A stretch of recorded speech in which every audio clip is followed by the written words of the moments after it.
Salam alaikum, chers frères, chères sœurs, chers concitoyens, bienvenue. Nous sommes toujours à la 32e rencontre annuelle des musulmans de France et nous sommes honorés, nous avons le plaisir de recevoir aujourd'hui M. Ahmed Jabala, président de l'UOIF. Monsieur Jabala, bonjour. Je vous redemande, vous allez bien? Voilà. Quelles sont, Monsieur Jabala, les ambitions de ce rassemblement cette année? Les ambitions de la RAMF, comme ça a été toujours, c'est une ambition de rassembler les musulmans, de mettre en place cet espace qui est ouvert à des musulmans, je dirais, de base, à des acteurs musulmans, à savoir des imams, des présidents d'associations, des responsables musulmans, mais tous ceux qui s'intéressent également à l'islam et aux faits musulmans. Des non-musulmans. C'est ouvert aussi à des non-musulmans qui viennent aussi découvrir, parce qu'il y a plusieurs espaces qui sont proposés à la RAMF.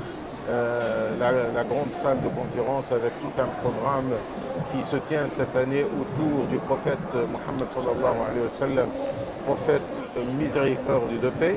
Mais il y a aussi un espace dédié à la famille, un autre espace pour les jeunes et la grande salle d'exposition où on trouve bien sûr les librairies, on trouve les associations, les instituts de formation.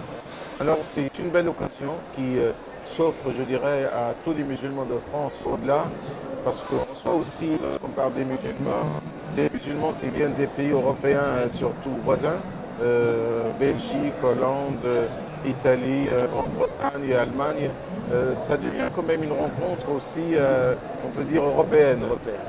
Bien sûr, la majorité reste des musulmans de France et les Français qui viennent à cette rencontre.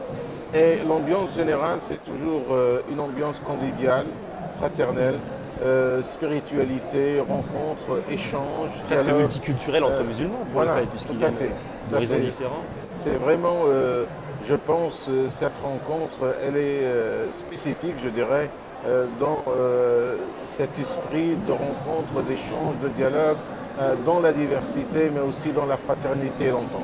Alors vous avez employé des termes qui me rappellent, et je profite de votre présence pour revenir sur le thème du jour, qui est donc le prophète, le sceau des prophètes de l'islam. Vous avez employé les termes miséricorde, notamment, pour parler de lui. C'est pour vous important, pour ce rassemblement, de revisiter le visage du prophète? Il y a une raison particulière à cela? Est-ce que c'est en rapport avec l'actualité? Est-ce que c'est un thème qui avait été préparé bien à l'avance? Non, pas vraiment. C'est-à-dire le thème a été choisi depuis longue date, avant les derniers événements où le prophète était au centre d'une actualité, malheureusement, qui n'était pas positive. Mais ça a été toujours l'idée de présenter le vrai visage du prophète, parce que nous, musulmans, lorsque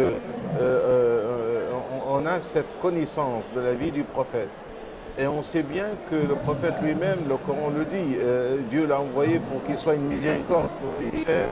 C'est lui également qui dit que Dieu l'a envoyé pour qu'il soit une miséricorde pour faire. On voit bien que toute cette dimension de la vie du prophète, elle n'est pas malheureusement suffisamment connue et présentée. Alors justement, vous parlez la responsabilité d'en parler justement et de rappeler cette dimension importante de la vie du prophète. Alors justement, vous avez employé le terme le vrai visage du prophète. Ça vous sous-entendrait qu'il y a un faux visage, en tout cas, qui est véhiculé comme ça. Quels seraient ces traits qui caractériseraient le prophète et qui sont faux, en fait, qui seraient... Écoutez, il y a la miséricorde, il y a la paix, et il y a l'ouverture. Le prophète, dans son histoire, lorsqu'on lit la biographie, on voit bien comment il était très ouvert, très doux. Oui. Quelqu'un qui est ouvert au dialogue, ouvert à échanger même avec ses pires ennemis. Alors justement, qu'est-ce que vous réfutez comme image du prophète? Alors l'image qu'on reflète, c'est l'image d'un prophète plutôt guerrier, un prophète qui est dur. Et qui pourtant l'a été guerrier. Pour ceux qui, oui, dans guerrier aussi. Des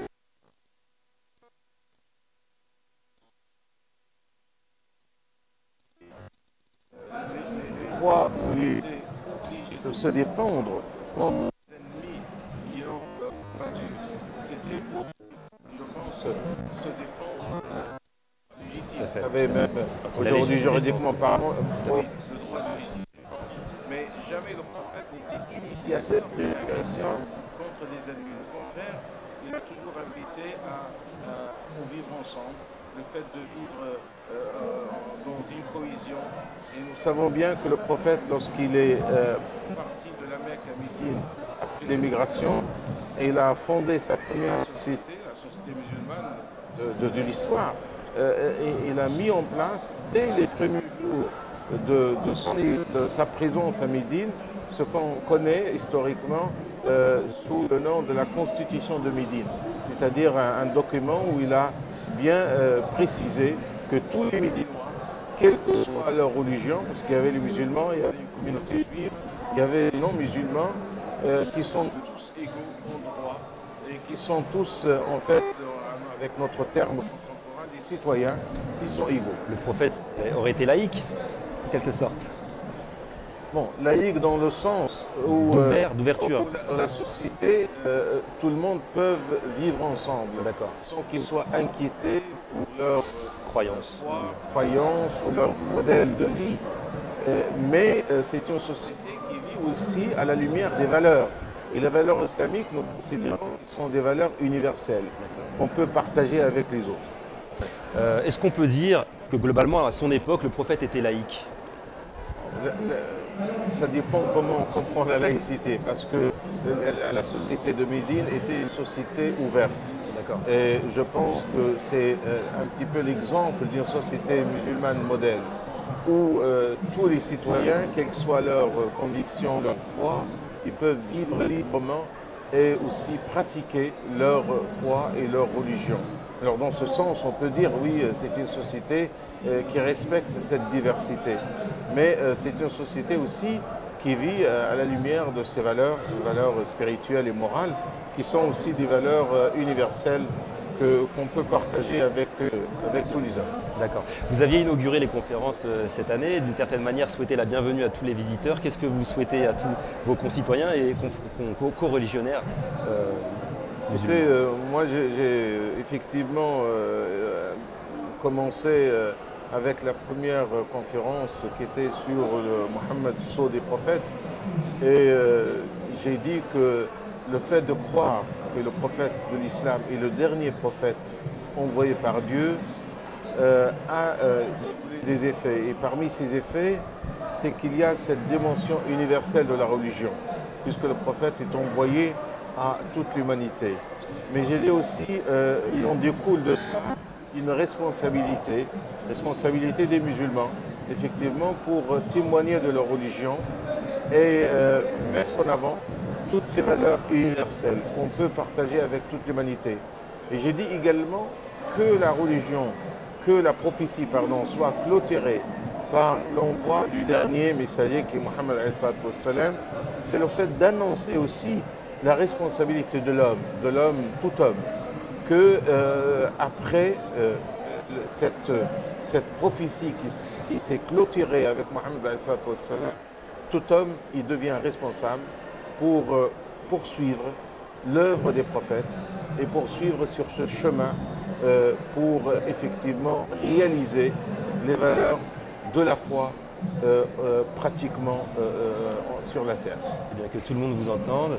Merci M. Djabala, que Dieu vous couvre de sa miséricorde. Merci pour tout le travail réalisé.